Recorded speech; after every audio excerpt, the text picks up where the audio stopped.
Hey guys, EJK here, and today, well, it's been a couple of days, mostly because there haven't been any really great games out. I mean, I was kind of looking forward to the WCS round of 16, but spoiler alert, muted if you don't want to hear the results. Vortex just rolled over everyone, so there weren't very many good TVZs, and I didn't get a chance to watch the TVTs yet.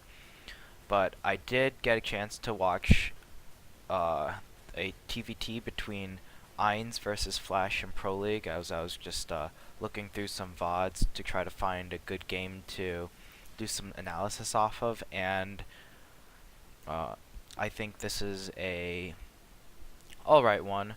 I'll eventually look over the WCS VODs and maybe some of the Vasicast TvT ones to find something interesting. But for now, this VOD is going to go over a standard Reaper expand, and it's going to go into Mech, and just like how to scout your opponent, what to do in like a macro game, and any concerns you should have when you're going Mech. Just simple stuff that outlines the build that Flash is going to be doing in this game. So, without further ado, let's jump into the game. This guy Ainz, I think I'm gonna do a video on Ainz. He did a TVP against Stork maybe like a week or two ago, and he did a very nice, nifty little FCV pool all in, and I think that's definitely a build that every Terran should know. SCV pool is the most basic cheese you can do against a Protoss player, and it's also a very, very effective cheese as well. I would say there's no other cheese that's as good as an SCV pool in TVP. So I'll probably do a VOD on that later this week if I have time. So Ainz, pretty cool guy. I'm pretty sure he's a new player on Prime. I haven't noticed him before. Those glasses really make him stand out. He doesn't really have much experience here. He's playing against the god Flash. He probably is trying to like shade his eyes because Flash's radiance is just shining and blinding him. What Flash is going to be doing in this game, I already mentioned a bit earlier, is that he's going to be doing a Reaper expand, and then he's going to be going into a 2-factory Blue Flame Hellion build and playing a standard mech game. And this video is going to be covering what the Reaper expand sees and what to make of that information, and when to, or like why you should place your third command center on the third base rather than in your third base, and other little corners that you can cut, and little scouting information tricks and timings that might not make sense, but are very necessary in order to change your gameplay to various stuff. Right away, Flash is doing a SCV scout.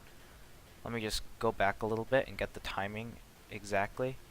So it appears he's doing it right after his Rax is finished, and this is a pretty normal scout timing. What the purpose of this SCV does is it reaches Ain's base, the Terran's base, so that you can determine whether the player is going for... Since you're going for a Reaper expand, you're going to get a lot of information, but the two big builds that you want to be on the lookout for with this SCV is a proxy build, so like proxy Marauder that can hard counter a Reaper if you're not prepared, and also a Reaper build itself, because if it's a Reaper build, like Ainz saw Flash is doing a Reaper build, it could possibly be a 2-Rex Reaper where the second Rex is either hidden like in your natural or proxied across the map, and that can take you off guard if you're going for just one Reaper and making a reactor, which is what the standard Reaper expand does. So that's what the SCV accomplishes before the Reaper. It is 100% necessary on 2-player maps. On 4-player maps, yeah, I would still say it's necessary so that you can scout out your opponent's location, but you don't have to be necessarily worried too much about cheese. Right away, Flash sees the command center, and he sees 2 Marines right here. The 2 Marines tell him that either Ainz is hiding another Marine or that he's doing a reactor expand. Actually, it just tells him that he's doing a reactor expand because he did see the command center, and if you only see 2 Marines in a command center with your Reaper, that should tell you that it is a reactor Marine expand where you make 2 Marines and then you get your reactor and you get your gas at 15. So this is another very economical build. I would say the Reaper expand is slightly better because it allows you to put your command center on the low ground, whereas the reactor Marine expand, it forces you to keep your CC on the high ground because of Reapers. You just don't have enough units to cover this area, and that area and that area. The one advantage that the reactor Marine expand gets for you compared to the Reaper expand is that it allows you to make Marines early on to deal with early game aggression, such as fast Banshees with like a gas first build. So that's just like one of the trade-offs, and although the command center is slightly slower, it gives you a safer Marine count so that you don't die to let's say like a 2 Rax Reaper build. You don't have to scout it, you can hold it pretty well with just a reactor Marine expand. And also, like I mentioned before, the Marines, which you can either use aggressively, you can make 6 to 8 of them and then load them into a medevac and do a medevac drop and do Hellion harass, or they can just be used defensively like they are against the Reaper. But the command center is slightly slower, and unfortunately for Ainz, he has no idea what is going on. He's just preparing for like a possible 2 Rax Reaper. He has no idea that Flash has just gone for 1 Reaper, and he should, after that Reaper dies, he should scout with the 2 Hellions. This is a big mistake by him, scanning, because he did see that Flash went for a Reaper expand, and this scan is just a waste of money because he should just send the 2 Hellions across the map and poke into Flash's natural, and that'll make Flash reveal that he has Hellions. But what Ainz is more scared about is a Banshee play. 640-ish is the timing. You can get like a factory and then a starport and tech lab before your command center with the Reaper expand, so I guess that he's just playing overly safe in my opinion.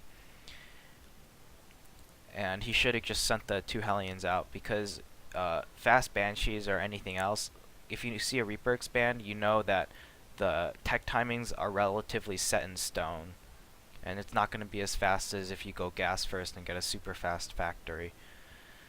So we see Ainz here getting a Viking. He doesn't know if it's going to be a Banshee or not. Flash is getting a Raven.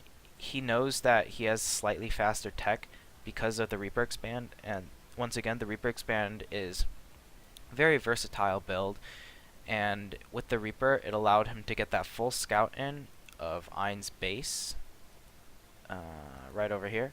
So what he sees is a tech lab, 2 gases, the starport gonna be switched with the with the racks, and a reactor on the factory, making 2 Hellions, and he sees the 2 gas. So he has a good idea that it's going to be Hellion Banshee. It's a possibility. Another possibility is to play a bit more defensively and get a Raven and a Viking out, but the Hellions are a big tell to determining if a player is going mech or not. There are some builds where you get about 6 Hellions and then you switch into bio tank, but we'll go over that timing a little bit later because Flash does scout for it, which is pretty nice to see. Flash is a player that, if you follow all of his scouting timings, so like the scouting timing for the Reaper, he did sacrifice it as well around this timing. It's basically the equivalent to Ainz's scan to obtain information. And if you follow all of Flash's timings and like what he looks for in a game, then you'll pretty much be safe from everything because he has prepared extensively for this game. This is round 2 in Pro League. It's a very important match, and Flash is the favorite to win this, so his team's kind of relying on him for this. So he sees it's going to be a possible Hellion Banshee opener, or at least there's at least Hellions. So it doesn't impact Flash's build at all. What it impacts is where he builds his third command center. And since he saw that it's a Hellion Banshee and it's not like going to be a fast Marine tank push, or it's not going to be like Mass Reapers or a big or like a Hellion harass like with a dropship, or like the 8 medevac or 8 marine 1 medevac drop plus the Hellion harass. It's not going to be any of those. He knows that it's either going to be Hellion Banshee or Hellion Viking / Hellion Raven. So with all that information obtained from the Reaper, he knows that he's like this scan is just, what are you doing? What are you doing, Ainz? I think he's looking for a Banshee or something. Yeah, I'm pretty sure he's looking for a Banshee, which I don't. He has a Viking and he's getting a Raven. You should just save scans or build an engineering bay. It's a lot more economic. Anyways, so Flash is moving out with his Hellions. What the 3 Hellions does, the Blue Flame Hellion build, is it allows you to have map control from about 8 minutes to whenever you take your third. And now he's going to be scouting once again. He's going to poke at the natural. This tells him right here if there's siege tank fire, if there's like a big Hellion count, if there are, or just basically what kind of units does Ainz have. And we can see here, Flash sees a bunker and 2 depots, and that's it. He's not going to, but he also didn't see any tank fire as well, because the tank would have been in range to shoot the Hellions. That's what the darting in right here. Oh.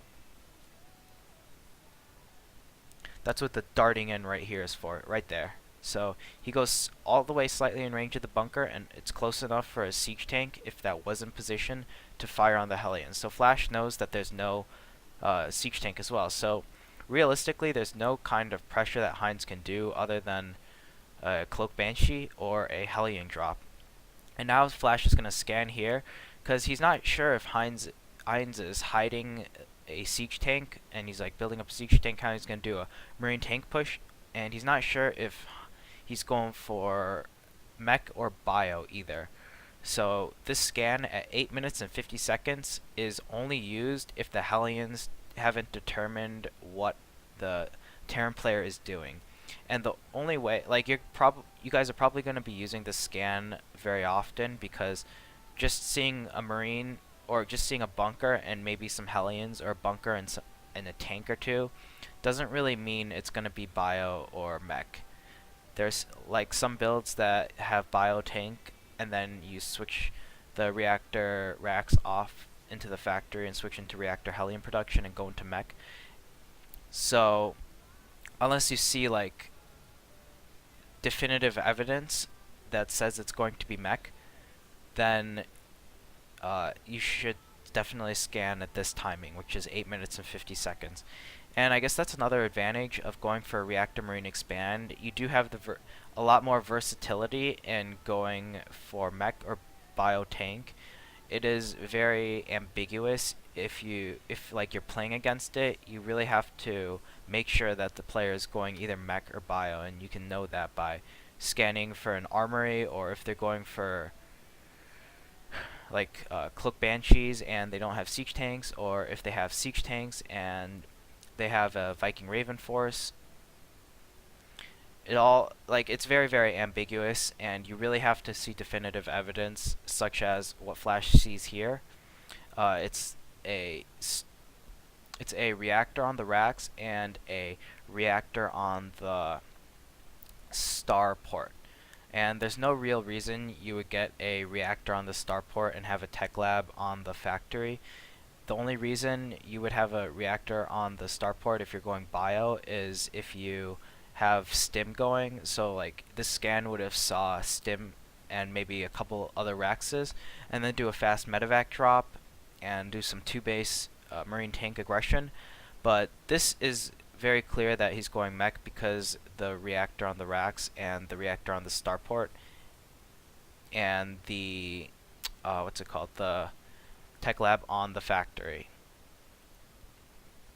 So he knows that it's not going to be an aggressive build, and the only other build that gets a reactor on the starport very quickly is a macro mech build to get that Viking count up high. So as a result of knowing all of that, knowing that Ainz is not going to be playing for a very aggressive 2-base timing that should hit in a couple minutes, and that he is not going to be doing a very fast marine tank push, very like a heavy 2-base marine tank push with like 3 siege tanks, a bunch of marines, and a Raven, some Vikings. He knows that it's going to be he doesn't know exactly what kind of macro game it's going to be, but he does know it's going to be a macro game. So with that in mind, Flash sends out the SCV, and he's able to take his command center over here on the low ground. And this is very safe to do in this situation, especially because of all the information that Flash scouted, and the fact that he has 3 Hellions producing at a time. He has Blue Flame going to be done soon, and he has complete map control with the Hellions. There's no real way that Ainz can move out and apply pressure other than drops and Cloak Banshees. And Flash is going to have enough air to defend against Cloak Banshees soon. He has a Raven, and he's made a Viking already. So even if a Cloak Banshee did come and like delay the command center a little bit, it wouldn't be able to force a cancel, and all Flash has to do is send his little fleet of air units over and scare the Banshee away, and then send another SCV over and he'll be fine. No big deal. Ainz, very smartly, sending these Marines out. He's trying to get a little bit of information, mostly like if Flash is taking a fast third base to spot for drops and such. Very nice that he was able to get him outside of Flash's contain that he has currently. And Ainz here, he is playing a very macro-oriented build. He has a starport, and he's getting double armory upgrades, and he has a 3rd command center already done. And Flash here, he's moving in, and let's go back a little bit more so we know what he saw to determine whether he moves in or not. And also another bonus with this Blue Flame Hellion build is that if your opponent is playing super greedy, such as getting a fast 3rd command center and getting double armories before any real units are out, then you do have the option going a Reaper expand into this kind of Blue Flame Hellion macro mech build to not only thoroughly scout your opponent, but also to apply pressure depending on what kind of a read you can make on them. So before, at about 8 minutes and 50 seconds, we saw Flash poking with his Hellions to check for siege tank fire.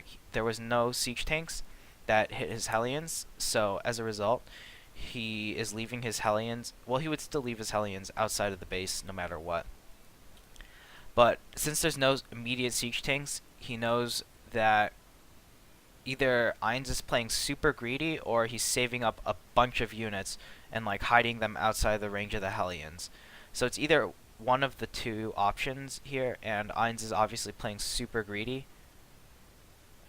He's actually going complete Sky Terran here. He has a 2nd starport, and he's making double Viking production. So Ainz is playing super greedy here, and he's going for a very fast Sky Terran rush, although he's not doing it as well as a game I casted Flash doing versus, oh, I forget who he does it against, but Flash does do a Sky Terran rush. It's in one of my earlier TvT VODs. It's archived already in the web series archive link. You can find it on my channel page, and I will be adding artwork soon, so it would be where the artwork is. All right, enough about the self-advertisement here. So we know that Ainz is playing a super greedy build. He's rushing into Sky Terran, and that's one of the two options. The other option is that he's hiding some siege tanks and a bunch of units out of range of Flash's Hellions, so that if Flash poked in and he didn't see any siege tank fire, he can't just assume that there's no siege tanks. He has to check for it, and that's also what this little poke does. So this poke, it basically forces Ainz's hands, and it forces him to show what kind of army he has, because this is a menacing amount of Hellions. You need a good amount of defense to be able to stop this many Blue Flame Hellions. or you basically need something. You need to deal with this. And Ainz here, if he did have a large army hidden, he would have to be forced to use it and to show the timing. But he doesn't, and these Hellions are able to do a bunch of damage. And this is a bonus right here. Uh, this is like situations like this mean that Flash's build is just better thought out than Ainz is. Like, Flash is just playing a superior build than Ainz here. And these Hellions, they really shouldn't have been able to get into the main base like this. Normally, if Ainz had gone for a less greedy build that double starport and double armory build, he would have had enough Hellions or Marines or tanks or something to deal with this amount of Hellions, and Flash would have just backed out and the game would have gone on longer. But since he's playing very greedy and Flash is able to set himself up to exploit the weakness with this Blue Flame Hellion push, Flash takes advantage of that and goes straight into the main. And there's not really anything Ainz can do to stop this as a result. So this is, once again, this is a trademark of what a good macro build looks like. Like, Flash didn't even have to prepare for this. He just was able to do a lot of damage because of the fact that his build accounted or had the option to scout and take advantage of what he saw. He could either play very defensively, or like he could play defensively if he saw something, or he could play aggressively if he saw that Ainz was being particularly greedy. It's kind of like a double-edged sword, like a katana, not a katana, like a double Jedi sword. I don't know what the name is. Something like Darth Maul uses or something like that. So it has two edges to it, and that's a trademark of a good build, is having a lot of versatility and having a lot of options to bring you into a stronger late game.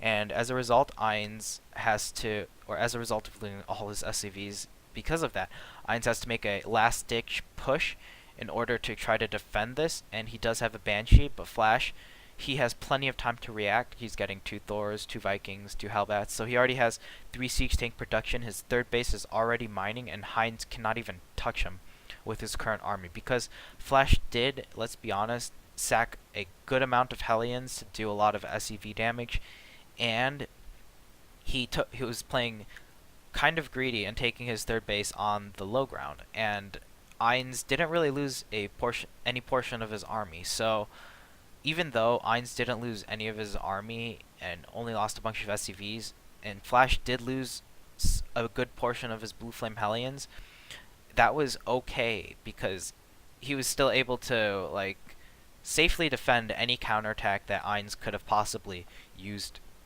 against Flash in retaliation for killing all the SCVs in favor of army units. So Flash didn't even have to lift his third CC up. He didn't even have to blink. That's how solid the build is. And really, the third command center and everything leading up to it was made off of a bunch of intelligent reads, all starting with the Reaper earlier on and moving into a Hellion poke at about 8 minutes and 50 seconds, I believe, and then scanning the main base as well. So he got plenty of information and was able to narrow down the options that Ainz was doing to either a greedy build or a very aggressive build where Ainz was hiding his units. And as a result of that, he was able to do a lot of damage by forcing Ainz's hand to either show the aggressive units that were possibly hidden or to take economic damage if he was playing greedy, which he was. So that just about wraps up this VOD. It hopefully, okay, it's only 24 minutes, so it's one of the shorter VODs. That's good. I've been doing a lot of longer VODs recently, so it's nice to catch a break and switch over to some short VODs. So a quick recap, this game goes over Flash's Reaper expand into Blue Flame Hellion Mech opener, and it relies on Flash making a bunch of intelligent reads to help guide him in his TvT. So like knowing that like eliminating different builds, like marine tank pushes, is if you eliminate that, then you can expand on the low ground. Just give and take stuff like that based off of what he was scouting with his Reaper and with his Hellions and with his scan. So by process of elimination, he was able to limit or to guess the possible things that Heinz was doing based on the information slash lack of information that he saw, and was able to adapt his play to that, as we saw here. So that about wraps this up, and I hope you guys enjoyed it. And I will probably either do a some more TvT this week or Ainz's TvP SCV pool, because I do think the SCV pool is a very, very good strategy, and that every Terran should have it the back of their hand, just right there, ready to use. Not very useful half the time, but it's there just in case. So, alright, that about wraps it up.